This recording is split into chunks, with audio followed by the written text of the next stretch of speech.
IVF-ന്റെ second step എന്ന് പറയുമ്പോൾ നമ്മളിപ്പം എടുത്തേക്കുന്ന അണ്ടങ്ങൾ, അതായത് നമ്മൾ സ്കാനിൽ കൂടെ കാണുന്ന ഫോളിക്യൂൾസിന്റെ ഉള്ളിലുള്ള ഫ്ലൂയിഡ് ആസ്പിറേറ്റ് എന്ന് പറയുമ്പോൾ വാക്യൂം യൂസ് ചെയ്ത് സക്ക് ഔട്ട് ചെയ്തിട്ട് ആ ഫ്ലൂയിഡിനകത്ത് എഗ് ഉണ്ടോ എന്ന് നോക്കും.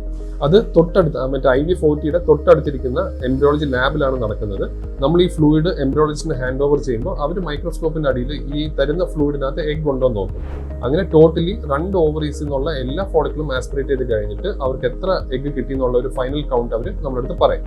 ഈ എഗ്ഗിനെ പിന്നെ ഒരു 2-3 അവേഴ്സ് കഴിഞ്ഞിട്ടായിരിക്കും ക്ലീൻ ചെയ്യുന്നത്. നമ്മൾ എടുക്കുന്ന മുട്ട അതിന് ചുറ്റും എപ്പോഴും കുറെ സെൽസ് കാണും. അതൊക്കെ ഷേവ് ഓഫ് ചെയ്ത് അതൊക്കെ ക്ലീൻ ചെയ്ത് ആ എഗ്ഗ് മാത്രമായിട്ട് നമ്മൾ ഒബ്സർവ് ചെയ്യുമ്പോൾ അതിന് എത്ര എണ്ണം മെച്ചുവറായി, എത്ര എണ്ണം നല്ല ക്വാളിറ്റി ആണ് എന്നൊക്കെ നമുക്ക് അറിയാൻ പറ്റും. എന്നിട്ട് അപ്പൊ തന്നെ ഹസ്ബൻഡ് അല്ലെങ്കിൽ മെയിൽ പാർട്ട്ണറിന്റെ സ്പേംസ് എടുത്തിട്ട് അതിന് ഏറ്റവും നല്ല സ്പേംസിനെ സെലക്ട് ചെയ്ത് ഓരോ എഗ്ഗിലും ഓരോ സ്പേമുമായിട്ട് ഫിക്സ് ചെയ്യും. ഇതിനെയാണ് ICSI എന്ന് പറയുന്നത്. ഈ ഒരു പ്രൊസീജിയർ വെച്ച് നമ്മുടെ സെക്കൻഡ് സ്റ്റേജ് കഴിയും.